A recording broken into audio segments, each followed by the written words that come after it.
Radio Claret América presenta Sediento de ti, la palabra, fuente de vida, con el sacerdote misionero claretiano Tony Díaz. Reflexiones diarias del Evangelio. Aquí iniciamos.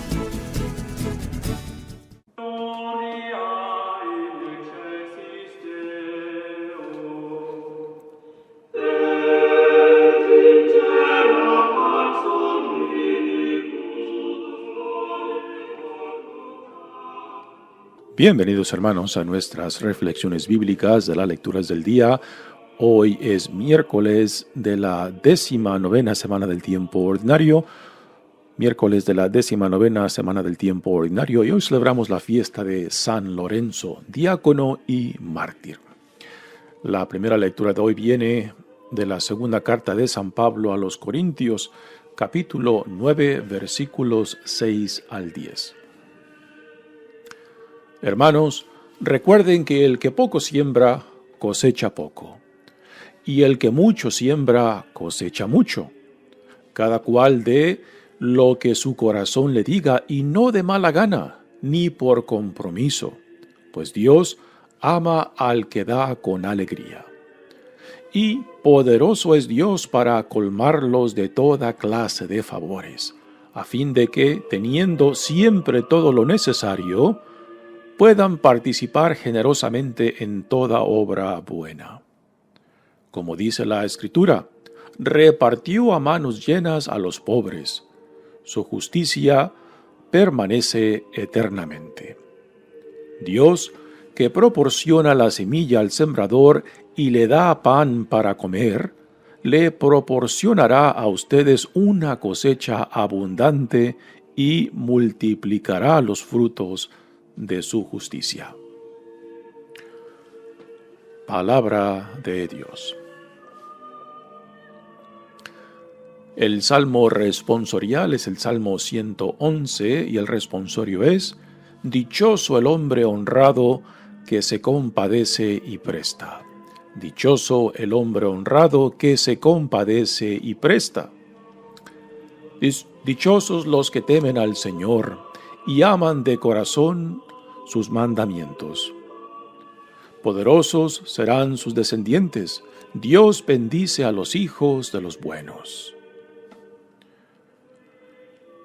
Quienes compadecidos prestan y llevan su negocio honradamente, jamás se desviarán.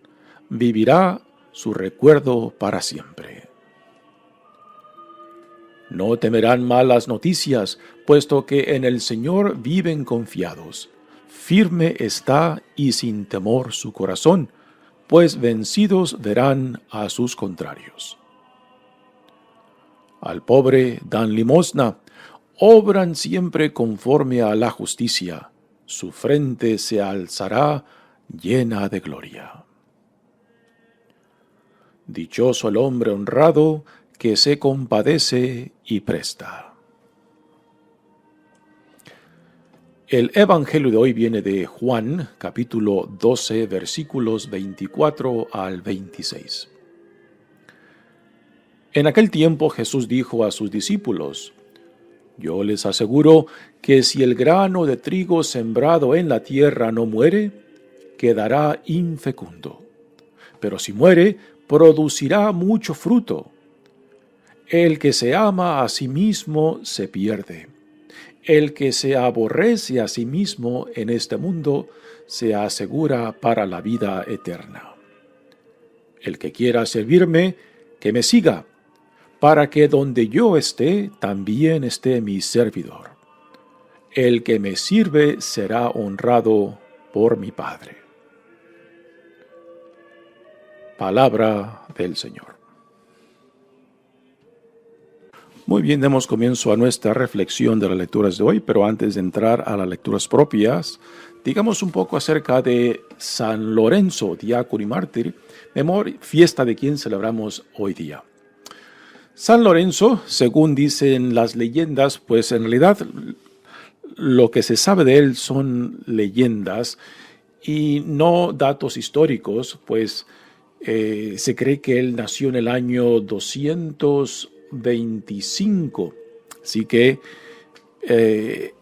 lo que históricamente se sabe de estos tiempos, pues en gran parte, particularmente dentro de la iglesia de aquellos tiempos, es muy pobre. Y mucho de lo que se sabe particularmente de San Lorenzo, pues son leyendas. Por ejemplo, una imagen común de San Lorenzo es de que muere quemado en una parrilla y que después de estar siendo quemado por un lado, le dice a sus torturadores que lo volteen, puesto que ya está bien quemado por esa parte, ¿no? Los historiadores prácticamente dicen que estos datos de cómo murió en una parrilla, pues que son más que datos, son leyendas. Pero aún así, lo que sí sabemos es de que San Lorenzo sí vivió. Su nombre aparece en la lista de mártires de la iglesia de aquellos tiempos y también aún hoy en día aparece en la lista de mártires de la primera oración eucarística. Lo que se sabe de él, lo que se dice de él, es de que nació en el año 225 en Huesca, que está cerca de Tarragona, España. Y en el año 257 fue ordenado diácono por el Papa Sixto II y fue puesto con la responsabilidad de administrar los bienes de la iglesia en Roma de aquellos tiempos y también de el cuidado de los pobres en la ciudad de Roma. Por esto, a él en muchas imágenes se le representa con bolsas de dinero ayudando a los pobres, y también lo que se dice de él es de que fue un hombre muy generoso por el cuidado de los pobres. Muere en el año 258, justamente también en ese mismo año muere el Papa Sixto II, quien lo ordenó al diaconado. Muy bien, pasamos ahora a las lecturas de hoy. La primera lectura viene de la segunda carta de San Pablo a los Corintios, y el trasfondo de esta lectura de hoy es la colecta que Pablo promueve en las diferentes comunidades que él va formando, y esta colecta es recogida para ayudar a los cristianos judíos en Jerusalén. Se sabe claramente de que la iglesia de Jerusalén vivía una pobreza impresionante y que cuando el cristianismo se fue extendiendo hacia el norte y particularmente cuando llega a lo que hoy en día es Europa, pues muchas de las comunidades, particularmente aquellas formadas por Pablo, se les pedía de que contribuyeran para ayudar a los pobres de la comunidad judía cristiana en Jerusalén. Y esta es la colecta que Pablo está promoviendo. Ahora, esta colecta hay que verla también en conexión con el crecimiento del cristianismo. Recordamos que en el principio el centro del cristianismo estaba fundado en Jerusalén, que es la cuna también del judaísmo. Y cuando el cristianismo se va extendiendo hacia el norte, pues hay cierta sospecha de que si los paganos, o sea, los no judíos, realmente entienden a Jesús y entienden los principios judíos de Jesús. Y esta colecta pues era parte de esa unión, de esa forma de decir estamos con ustedes, ¿no? Así que Pablo consistentemente promovía esa colecta para ayudar a los pobres de la iglesia cristiana en Jerusalén. Y es esto el tema de esta primera lectura, en la cual Pablo le dice a la comunidad de Corinto de que sean generosos con su contribución, no forzada, no como algo que se les imponga, sino con generosidad. ¿Y de dónde nace esta generosidad? Nace de la realización de saberse uno amado, aceptado, perdonado, salvado por Dios en Jesucristo por la pura generosidad de Dios. Así que aquí el ejemplo a seguir es la generosidad de Dios, que es el ejemplo supremo de lo que significa ser generoso, puesto que Dios lo ha sido con nosotros, porque nosotros entonces no serlo con aquellos también más necesitados. Dice la lectura de hoy: Hermanos, Recuerden que el que poco siembra cosecha poco, y el que mucho siembra cosecha mucho. Cada cual dé lo que su corazón le diga y no de mala gana, ni por compromiso, pues Dios ama al que da con alegría. Así que esta generosidad a la cual Pablo está llamando a los hermanos de Corinto es a la generosidad que tiene que nacer y por espontaneidad y por un genuino sentido de gratitud a Dios que en Jesucristo los ha llamado a la vida eterna. Cuando uno, por la gracia de Dios, reconoce esto, entonces la actitud más digna de tal persona es la gratitud, puesto que la salvación no es algo que la ganamos o que la compramos o ni que la meritamos, sino que es algo que se nos da por la pura gracia de Dios, por la pura iniciativa de Dios. Entonces, ¿de qué nos podemos gloriar? Un argumento que Pablo resuena constantemente en sus cartas, puesto que es por la pura gracia de Dios que somos salvados, no por nuestras obras, no por nuestros esfuerzos, ¿no? Así que la actitud fundamental del cristiano tiene que ser de gratitud, y esta gratitud se tiene que expresar concretamente en cómo nosotros nos relacionamos no solamente con Dios, sino también con el prójimo. Así que ser generoso con Dios, a responder a la generosidad de Dios, se hace concreto cuando nosotros respondemos a la necesidad del prójimo y particularmente de aquellos más necesitados, aquellos más vulnerables entre nosotros. Ahí nuestra respuesta a la generosidad de Dios, del Dios que no podemos ver, entonces se hace concreto cuando asistimos de corazón de gratitud al prójimo, a quien sí podemos ver. Continúa Pablo diciendo: y poderoso es Dios para colmarlos de toda clase de favores, a fin de que, teniendo siempre todo lo necesario, puedan participar generosamente en toda obra buena. Aquí Pablo no está exigiendo que los hermanos y hermanas de Corinto den de lo que no tienen o de lo que es necesario para su propia existencia, sino que, teniendo lo necesario para la vida, puedan contribuir de lo que les sobra o también de lo que pueden sacrificar. Aquí entra un concepto muy interesante, ¿no? Particularmente en nuestra comunidad hispana. El concepto de la limosna, ¿no? Es una palabra que para mí a veces no me gusta utilizar la palabra esta de limosna, porque casi siempre connota el sentido de que estoy dando de lo que me sobra, de lo que no necesito. Y esto no es a lo que Pablo llama a sus hermanos y hermanas de Corinto, no es a lo que Dios nos llama. O sea, si yo reconozco la iniciativa del amor de Dios, la gracia de Dios que Dios ha derramado en mí para salvarme, para llamarme a la vida en Cristo, y si yo reconozco esta gracia, esta iniciativa de Dios, ¿cómo yo le respondo? ¿Cómo yo le correspondo a este acto de gratitud, esta acción de amor por parte de Dios? ¿Dándole de mis obras? ¿Dándole de lo que no necesito? No.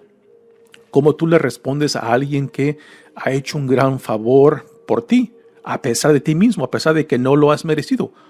¿Le correspondes dando de tus obras? ¿Le corresponde dando de lo que tú no necesitas? ¿O le correspondes dando de lo mejor que tú tienes? Ofreciendo algo que quizás te priva de ti mismo como una acción de gratitud por lo que tú reconoces que has recibido. Así que el concepto esto de la limosna, no sé, a veces se manifiesta muy pobremente entre nosotros, particularmente a veces en la comunidad hispana, que estamos acostumbrados a dar de lo que me sobra, de lo que no necesito, ¿no?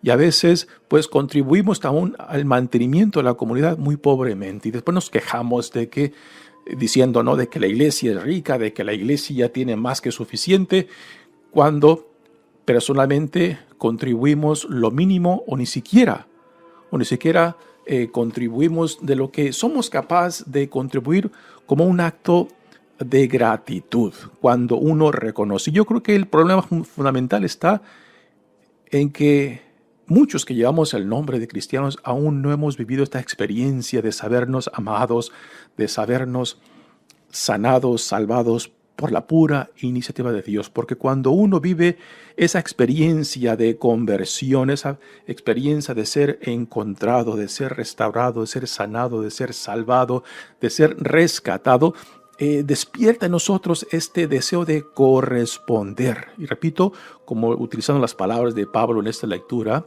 no como algo forzado, no como algo que se me impone, sino como una respuesta a lo que yo reconozco que se me ha dado por la pura iniciativa de Dios. Por eso repito, la actitud fundamental del cristiano tiene que ser de la gratitud, porque a pesar de nosotros mismos, Dios vino a nosotros, a salvarnos de nosotros mismos. Y es esta experiencia a la cual Pablo está haciendo referencia en sus hermanos y hermanas en Corinto, de que tengan en mente lo que Dios ha hecho primero al ofrecerle la salvación en Jesucristo. Y la generosidad que Dios ha demostrado y continúa demostrando, ¿no? Y es esto lo que debe despertar en el hermano, en la hermana, el deseo de corresponder con esa misma disponibilidad. Dice, como dice la Escritura, repartió a manos llenas a los pobres, su justicia permanece eternamente. Aquí Pablo está utilizando a Dios como el dador por excelencia, aquel que da y que da en plenitud, de que da y que da con abundancia, ¿no? Dios que proporciona la semilla al sembrador y le da pan para comer, les proporcionará a ustedes una cosecha abundante y multiplicará los frutos de su justicia. Aquí hemos de hacer una nota muy importante, ¿no? De no dar o de no ser generoso con la idea de que si yo doy, pues Dios me va a dar más, ¿no? Aquí la idea es esta actitud económica, ¿no? De que me estoy comprando la gracia de Dios, me estoy comprando un futuro crecimiento. No. A lo que Pablo se refiere es este sentido de gratitud cuando uno reconoce que por la pura iniciativa de Dios somos quien somos y tenemos la vida que se nos da en Jesucristo, y que esto debe de ser lo que promueva en nosotros la generosidad a Dios en el prójimo, particularmente aquellos más necesitados. No porque si yo doy, voy a recibir más, ¿no? Esta es una actitud, en cierta manera, capitalista, que estoy invirtiendo, como poniendo dinero en el banco, ¿no? De que mientras yo doy, pues estoy acumulando puntos para que Dios me lo regrese multiplicado cuántas veces, ¿no? Esto no es a lo que Pablo se refiere, y tristemente hay mucha gente que piensa de esta manera, de que da o es generoso o generosa con ese sentido de que está acumulando puntos o acumulando intereses con Dios, y que Dios después pues estará forzado a que le recompense multiplicando la generosidad de él o ella, ¿no? Repito, esto no es a lo que Pablo se refiere. Muy bien, pasemos ahora al Evangelio de hoy. Es un evangelio muy interesante porque el contexto, el trasfondo de este evangelio es de que Jesús acaba de entrar triunfantemente a Jerusalén y es recibido en una actitud gloriosa. Y después, entre la gente que viene en busca de Jesús, y estos son los versos que vienen antes del evangelio de hoy. El evangelio de hoy empieza en el capítulo 24 y en el verso 24, y en el verso 20 se nos dice de unos griegos que han venido a Jerusalén para los ritos de la comunidad judía. Parece que estos griegos son conversos al judaísmo, y siendo griegos pues están ahí para la celebración de las fiestas principales de la comunidad judía, y quizás estando en Jerusalén, se han enterado de este hombre Jesús el Nazareno, y quizás estuvieron presentes en esta entrada triunfante de Jesús en Jerusalén, y podemos imaginar pues que la curiosidad les gana y se acercan a Jesús, y como no pueden acercarse directamente a él, pues se acercan a uno de sus discípulos, a Felipe. Quizás el nombre de Felipe es el por qué estos griegos escogen a hablar con él y presentarle su intención de querer hablar con Jesús. Felipe es un nombre griego que significa amante de caballos, ¿no? Y después Felipe va y habla con Andrés, otro nombre griego. Así que no es ningún accidente de que estos griegos que se encuentran en Jerusalén se acerquen a Jesús por medio de los discípulos que llevan nombres griegos, Felipe y Andrés. Y son estos dos discípulos que después se acercan a Jesús y le dicen, le dan la petición que estos griegos tienen. Queremos ver a Jesús. Una pregunta muy interesante. Queremos ver a Jesús. Y el evangelio de hoy es la respuesta que Jesús da a esta petición de estas personas griegas que vienen a él y lo quieren ver, ¿no? Así que es una respuesta intrigante.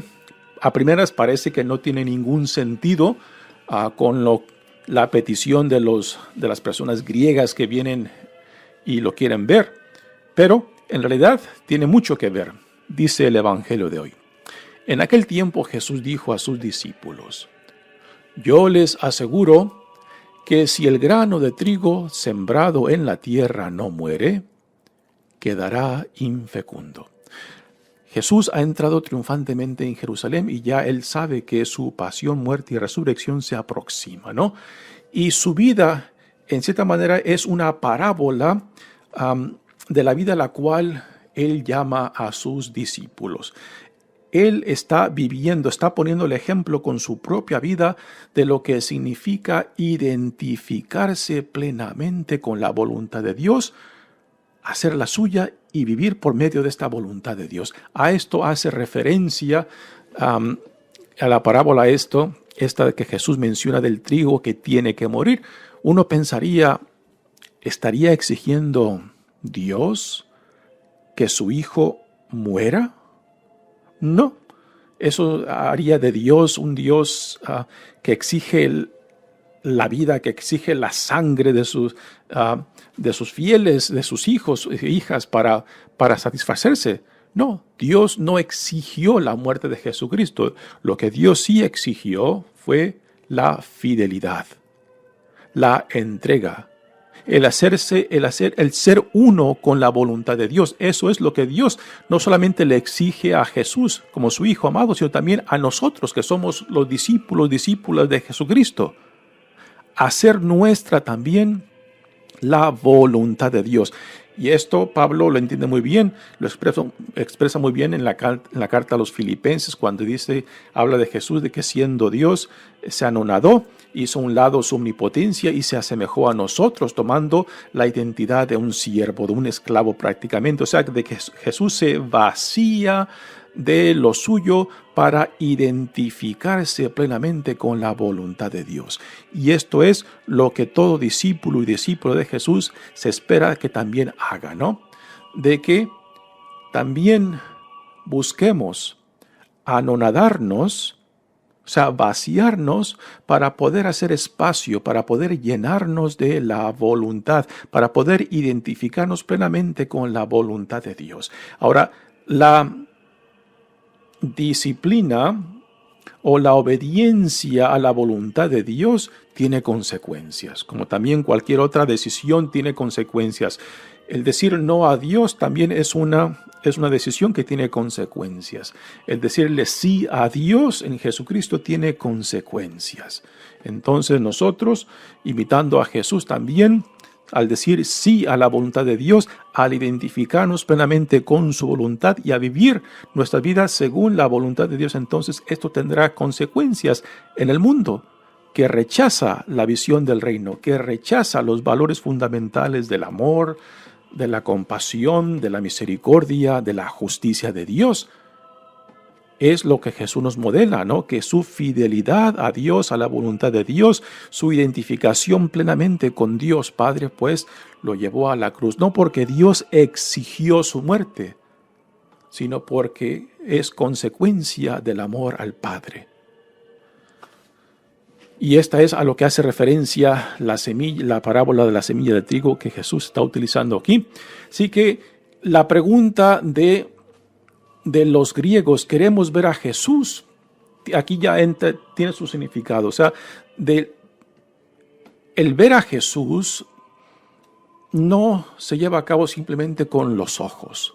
Para poder entender a Jesús, para poder apreciar a Jesús, para poder identificarnos con Jesús, se tiene que ver con los ojos de la fe. Para poder entender su pasión, muerte y resurrección, se tienen que ver con los ojos de la fe, puesto que es lo que Jesús mismo está viviendo en su propia relación con Dios Padre.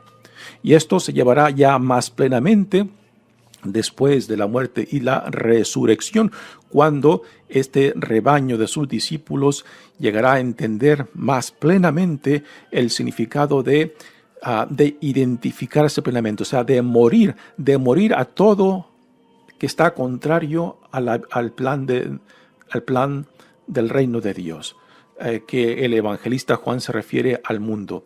La palabra mundo en el Evangelio de Juan tiene doble sentido.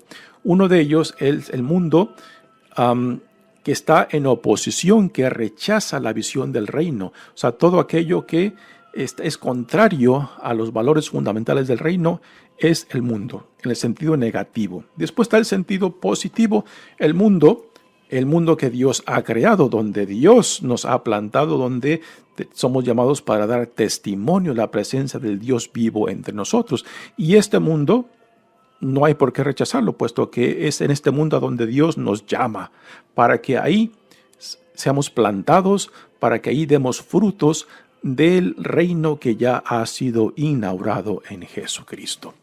Así que respondiendo a la pregunta de los griegos que quieren ver a Jesús, pues a Jesús solamente se le puede ver, se le puede entender, se le puede asimilar, se puede vivir su visión cuando se le ve, se le escucha, se le asimila y se vive por medio de la fe.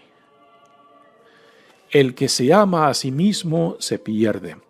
El que se aborrece a sí mismo en este mundo, aquí el mundo, por mundo se entiende el sentido negativo de todo aquello que está opuesto a la visión del reino. El que se aborrece a sí mismo en este mundo se asegura para la vida eterna. Definitivamente, Dios ni Jesús quiere que uno se odie a sí mismo, ¿no? O sea, por ejemplo, esto contradecería lo que Jesús dice cuando dice que contesta a la pregunta de un fariseo que le pregunta cuál es el mandamiento más importante, y Jesús le contesta, ¿no?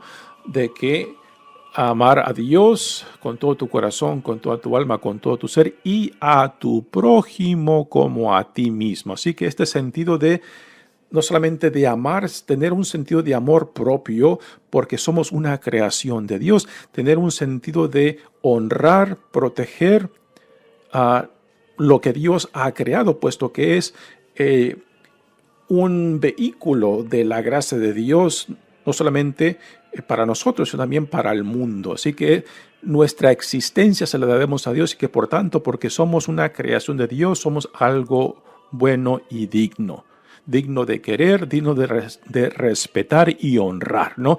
No es esto a lo que Jesús se refiere cuando dice que se aborrece a sí mismo, que se aborrece, cuando habla de aborrecerse a sí mismo es en relación al mundo que rechaza a Cristo, que rechaza la visión del reino, que rechaza el plan de salvación de Dios. A eso sí hace referencia a Jesús cuando dice que se aborrece a sí mismo en este mundo. Y termina el Evangelio de hoy diciendo: el que quiera servirme, que me siga, para que donde yo esté, también esté mi servidor. Es una idea impresionante, que nosotros somos la presencia de Cristo mismo donde quiera que Dios nos mande. De que aún por medio de nuestras vidas quebrantadas, heridas, de que podemos ser esa presencia de Cristo. A veces, por presencia de Cristo, tenemos una idea muy triunfalista de poder y a veces de imponer sobre otros. Pero también está la presencia de Cristo por medio de la fragilidad, la vulnerabilidad y aún de la carencia, ¿no? De que aún por medio de lo que no tenemos, aún de la pobreza, aún de la enfermedad, aún de la debilidad, que también eso sea presencia de Cristo. Y esto es algo que también San Pablo menciona en sus cartas cuando dice de que cuando Él es más débil, es más fuerte, porque entonces es la pura gracia de Dios que se manifiesta en Él y por medio de Él. Así que cuando pensamos esta idea de ser presencia de Cristo en el mundo, no simplemente es una idea triunfalista, poderosa, completa o de poderío. No, también en la fragilidad, en la vulnerabilidad, en la debilidad. Y quizás en esto se hace más claramente la presencia de Dios presente, porque entonces ¿de qué nos podemos gloriar sino solo de la gracia de Dios, que hace posible lo que somos? El que me sirve será honrado por mi Padre. Termina el Evangelio de hoy. Bello Evangelio que nos da mucho que meditar. Mi nombre es Padre Tony Díaz, misionero claretiano. Que Dios los bendiga. Radio Claret América presentó Sediento de ti, la palabra. Fuente de vida. Sus comentarios son importantes. Contáctenos en radioclaretamerica@gmail.com.